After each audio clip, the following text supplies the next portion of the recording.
Thorns. I had quite a few of y'all sent me this, and this is crazy. I can't get into it like I want to get into it. I'm not in the position to do a full live on it.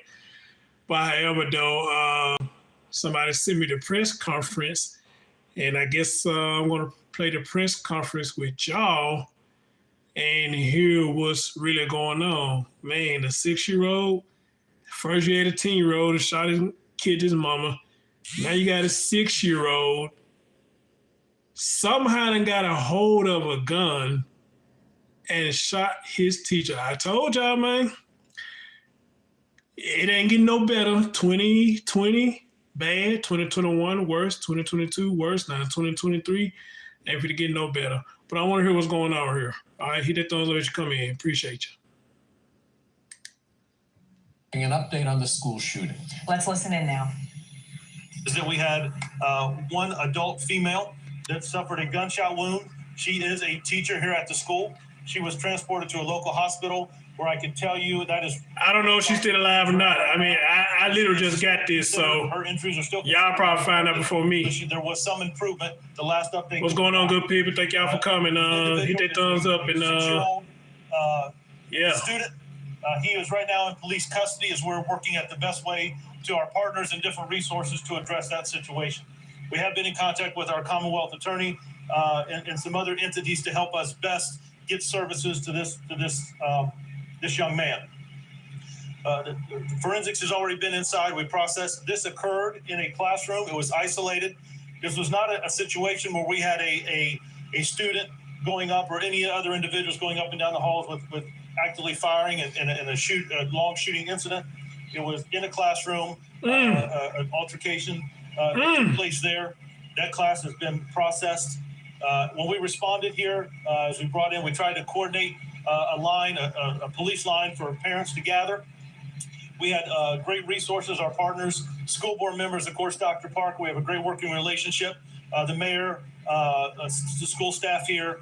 What the officers did when they got here is they coordinated to move all the students and the faculty to the gymnasium to bring everyone together and then to keep the kids interacting. You can imagine some of the fears and concern that they have as they're moving through the hallway. We did that systematically, but still in a safe and tactical situation to make sure we didn't have anything else. As they arrived, we did hallway by hallway, and I cannot tell you, I have to say, I cannot be more impressed with the faculty at this school. And I'm not just talking about teachers. I'm talking about every adult here played a role in helping us facilitate that movement. And it worked very, very well. I understand there was some frustration as we wanted to make sure we worked with our school system to make sure we got parents and students back together. And Dr. Parker may talk more about that, but you can understand the frustration of just wanting to make sure put their arms around their young one, and I can understand that. So I want to thank the citizens of this cip that picked up their children today and how well they worked with us. The sheriff's department did an amazing job. The faculty and staff here, I just can't talk more about the work that they did. As you can imagine, this is a hard situation. It's a hard situation for families. It's a hard situation for our most valuable residents here as our young people, right? That's our future. We got to shake hands and give some high fives, but I saw a lot of tears today. And I'm not just talking about in students' eyes, right? I could not be more happy how the officers cleared this facility, walked and interacted with students. The faculty, again, I just could not be more appreciative. I want to thank the mayor. He came in with us. He went out and walked the crowd. Let me ask y'all this, man. I hate to stop it, but look here. All y'all PB talking about, you know what I'm saying? You arrested the child. Why you putting him in handcuffs? Take him home. These young knuckleheads bringing gun to schools and popping grown-ups? Man, hell no. It's time for tough love. Man. This is sad. And then not to mention, I did this story a while back. The 10-year-old shot and killed his mama because his mama wouldn't do what he wanted her to do. So he went and got a gun and shot and killed her. I'm telling y'all, man, age ain't nothing but a number. These kids is ruthless out here. They raw and they rough. It's crazy, man. Out and explain to citizens what we were doing in our process. And Mr. Mayor, I just want to tell you Dr. Parker was with us. You see behind me, members of the school board, they were here inside making sure the kids were okay. How can we help? And it wasn't standing around. I mean, school board members were walking kids to their parents to make sure they were okay. So I'll take a few questions, but then I want to make sure to step aside for the mayor and Dr. Parker if you have any questions for them. Is it true that some of your second grade classrooms do not have doors to them? Well, so I'm going to take any questions I can about what I talked about, and then I'm going to step aside. You mentioned there was an altercation involving a 6-year-old. Can you expand on that? The only thing I can tell you is that the altercation was between a 6-year-old, the student who did have the firearm, and the teacher, and then a round was fired. Like I said, she suffered a gunshot wound and has been transported to the hospital. And if he doing that to school, just imagine what he do with his mama when he get mad at his mama. Just think about that. Appreciate y'all coming through. Hit that thumbs up for your boy. Just imagine, if he going to school doing this, arguing with teachers, what you think he doing at home? That's where my thoughts and prayers are at right now. When I leave here, I'm going to get another update, but Chief Grinstead has been keeping us informed about how she's doing at the hospital. And Chief, are you intentional or accidental? This was not an accidental shooting. And Chief, are you in touch with the child's parents right now? What are they saying at this time? So right now, Chief Creswell and his staff, Captain Petrosky, Lieutenant Fish, are handling that investigation. I'll get a brief of that when I. What up, man? I see you. What up? The number one priority for me was to get those students back with their families. We'll get the investigation done. There's some questions we'll want to ask and find out about. I want to know where that firearm came from. What was the situation? But right now, what I've shared with you is kind of where we're at in the investigation. Can you talk about the gun a little bit? What type of gun? No, I don't want to get into that until I've allowed the detectives to do their. Right, Banana Lana. Exactly. That's what I'm saying. What's going on? Tanny, what's going on? Curl, what's going on? Appreciate you. Is it classroom doors for all classrooms? So I'm going to let the school members talk about that. I'm going to step aside for the mayor and then Dr. Parker. What I can tell you is that those officers went through and cleared those rooms. You can imagine we're dealing with elementary kids, and those kids did an amazing job today. They did an amazing job, and I cannot be more proud of them. I'm going to step aside. How old is the teacher? How many I can tell you she's an adult female, and she's in her 30s. I don't know the time frame that she. Wow. Chief, last question. Wow. Did the shooter and the teacher know each other? Were they relatives of any kind? I don't believe they're relatives, but they knew each other. Classroom and teacher type structure. Okay. All right. I'll sort of keep my comments brief. Newport News is a community. We are going to succeed or we're going to fail together. Today, I cannot be prouder of our public servants who were here very, very quickly. The outer cordon, inner cordon were established. Can I be more proud of the police force, the sheriff, the entire fire department, my colleagues that stand behind us, the superintendent, the school board, Lisa, our delegates that are here. Newport News is a strong community, and we are always going to be together. It hurts my heart. After this, I'm going to go to the hospital and talk to the family and spend the night there. But it's a dark day for Newport News. We're going to learn from this, and we're going to come back stronger. So I'll take some questions at this time, very briefly, and then I'll get over to the school board. Mayor, you've been in office just a week or so. What's it like to have this so quickly in your administration? Yep. So, legally since January 1st, we take office January 10th. So this is a team effort. It's not just the mayor, it's the city council, it's school board. This is a surreal experience, but I was so proud to see how our officers handled it, how everyone was calm, was peaceful. They were able to get the children, account for them. I'm very proud of that. And how are you going? Hold on, y'all. Give me a minute. Hold on.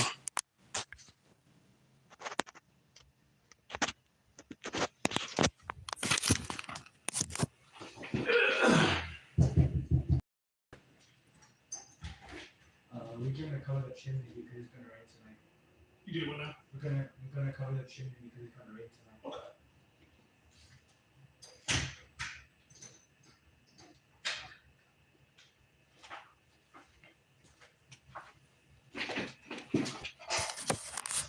My bad, guys. My bad. Sorry about that.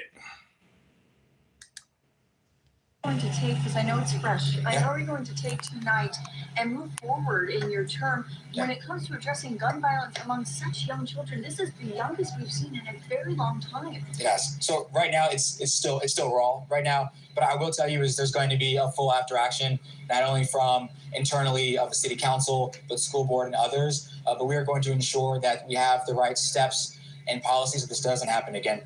Mayor, do you believe in metal detectors in school? Do you believe in it? Yeah, I'm going to let the school board and superintendent talk about that. Yeah. Anything else? Perfect. Thank you.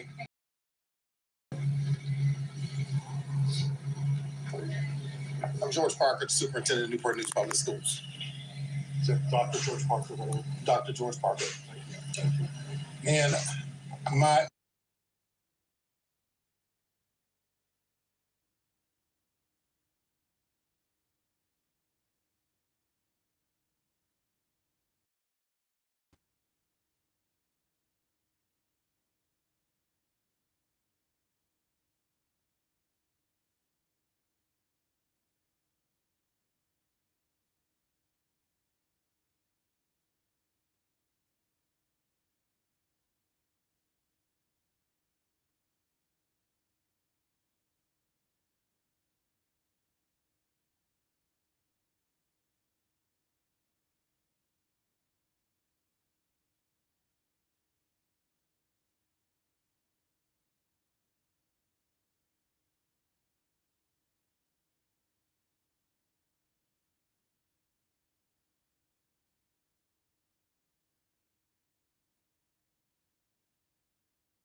will not be in school on Monday as we work on the mental health of our staff and our students. We'll continue to work on that, and we'll be putting more information out to parents. That's in the my days fault. to come My as far as fault, how we Cal. will, My fault. Move forward as a school and as a community. Is this going to ramp up your the usage of metal detectors in school? We have already moved forward in many ways with random metal detection and standard metal detection in many of our schools. Whenever there's a threat, we have threat procedures in place. Do you have a metal detector here at the school? We do have metal detection capability in all of our schools. The kids walk through a metal detection every day. We do not do that. We use random metal detection, and we usually do that. Well, we don't let folks know when we're going to do it. But if we have a perceived threat or an issue, we Y'all see that? My fault, man. That's my fault. I made a mistake and mute the mic. Y'all see that? This is why I say on my show, if you got something going on, please don't stop doing it. Don't stop doing it, because the moment that you stop doing it, that's when something's going to happen. Y'all heard what he just said. We do metal detectors. Okay, but we don't do it every day. And I'm assuming this one day y'all didn't do it, and this boy got by with his gun, or however hell he got that gun. All right? So, guys, I'm telling y'all, if y'all got something going on for your protection and safety, do it every day. Don't stop. Don't break that pattern. Do it every day, even for me. administer random metal detection on those days. We can check individual classrooms, individual students, and students as they come off the bus. So we have procedures in place. You ramp it up to do it more often. Those are things we'll have to consider moving forward. Again, I cannot control access to weapons. My teachers cannot control access to weapons. What we have to do is we have to make sure that that is also a clear message that comes out of a situation of this nature. We do respond to whatever we have come on campus, but again, it comes on campus because of access in the community, and we need and this is not a Newport News problem. It's a bigger and broader problem than what we're seeing today. Superintendent, just your reaction to a 6-year-old pulling the trigger in one of your classrooms. I'm in awe, and I'm in shock, and I'm disheartened. And I really feel that we need to educate our children, and we need to keep them safe. And that's what our school division is about. And that's the whole mission of our school division. So today was really a breakdown in what our values are as a community, what our values are as a city, and what our values are as a school division. And we need to make sure that we never see incidents like this happen again. What do you think of the other teachers who, may see this happen from a student hitting another teacher and maybe in fear now that another student might do the same to them? to our teachers and I can only speak to my staff. We know that we do everything possible to keep our schools safe, and we'll continue to do that. And part of that is listening to our teachers and making sure, and also communicating effectively with our parents to ensure that we can maintain safety. It takes more than just a school division and a police force to keep our kids and our community safe. It takes parents, it takes the community Facts. to work with us Facts. to do that. And Facts. to our teachers, I would say that we'll put every procedure that we can muster in place to make sure that we can, one, manage a quality instructional day, as well as ensure that safety on our campuses. Did you know there were Hey, everybody, what's going on? Hey, Rio, Mr. Queen, Larissa, what's going on? I'm trying not to talk so much. But hit that thumbs up for your boy. Sir, In the someone short term, complained about what some sort of second grade support? classes not having doors. Would y'all be considering putting doors on all classrooms in this building? Part of our security measures are to make sure that we can have a reasonable lockdown of our campus. And today was a good example that when we had a threat, the entire school went to lockdown, and that includes making sure our students are in a safe place while there is a legitimate threat. So all of our schools work on procedures. Every campus is different, and you'll have to work out the safety procedures and measures on every campus. So we'll go back, and we work very well with Chief Drew and our police officers. And when instances occur, we go back and review our safety measures to make sure to see what worked well, what did not work well, and we make the necessary adjustments. Going back to this gentleman's question about any type of metal detection or other procedures that might take place. That's part of the recap that we do with our police staff, and they work very well with us to review instances that occur on our campuses to make sure that we're preventive moving forward, and we learn from situations that occur such as this. Short term, what sort of disciplinary counseling and action? support will you offer to students and staff come next week? We have a crisis response team, and Newport News has invested in clinically licensed social workers, psychologists, who not only meet with staff, but they also meet with students and parents if they need mental health assistance. We will be meeting with them throughout on an as-need basis over the weekend, following up in next week, and whenever we return to class. Man, look, y'all can well, let me not say that. Let me be a little bit considerate and compassionate. Mental health crisis, this, that, and third. Okay, I understand all that, but I got a mental crisis solution. I got one. Start whooping your child ass like they need to be whooped. Not beat, but whoop their ass and put them in their place and start letting them do what they want to do. You are the parent, not the friend. You are the parent. You the one that had them. You the parent. All right? So that would be my mental treatment right there, and get that belt and wear his or her ass out when they get disrespectful and want to act grown. All right? Stop y'all start putting your foot down, man, for real. Stop letting these kids scare you. That's crazy, man. Not saying this was going on here, but, I'm just speaking in general. They will be on site to assist any students. We saw traumatized students, not just from the classroom today that this incident occurred, but also from all over our building. We saw students coming out who really understand what took place today, and they'll need that mental health support. And one thing we pride ourselves is being able to provide that as a school division when instances like this occur. Was there any significant disciplinary action that happened in that classroom in general prior to this? I'm sorry, could you repeat that? Was there any significant disciplinary action that had happened in that classroom, speaking generally, prior to this incident this year? We are looking at any instances that may have occurred, that may have caused this incident. We'll be investigating, completing our investigation as we move into next week. What transpired, what occurred. Right now, it's a police investigation, so I can't speak to anything leading up to it, the incident or what occurred at this particular point. But that is part of our procedures, is to investigate from our standpoint, because we want to make sure nothing like this happens again. So if there's something we can do, we have to learn from it. And that will be part of our investigation. How can we prepare for like kindergartners and first graders shooting there? How do we prepare ourselves for these type of actions? I hope we look at our safety measures and don't prepare for first graders and kindergartners shooting each other. This is terrible. This is something that should never occur. And I think we're all in shock, and we all understand that we have a lot of work to do as a community to make sure things like this don't occur. Do you know if the student involved was a boy or a girl, and what grade level is this classroom that this should be? It's a first grade classroom, and I don't want to speak to the student at this particular time because I want the police to be able to First grade classroom. To put that My information goodness. out through their office. First grade. But unfortunately, it was a first grade classroom. Thank you very much. Thank you.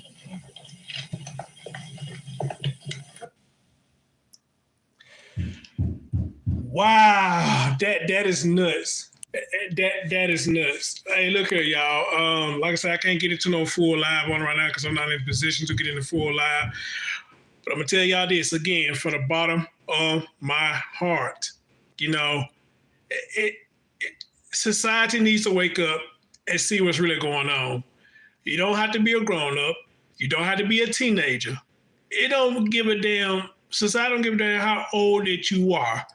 If you have the mindset to do it, then that's exactly what you're going to do. I don't know what's going on with this young boy. He said, I want to know what the incident that led up to it. I want to know that too. But at the same time, though, this should never have happened. What is a 16-year-old doing beefing with a grown-up? Okay, unless she disrespecting him, then, you know, I can kind of understand that. You know, what is a 6-year-old doing arguing with a grown-up, and what a grown-up doing arguing with a 6-year-old? You know, just throwing it out there like that. You know, what are they doing having a problem? What is the problem here? What, he don't want to do his schoolwork? What, he want to sleep in class? He didn't want to take a nap? You know, I want to know what the hell going on here. Then now we got a 6-year-old taking a gun to school at an elementary school, what it seems, and popping the teacher like that.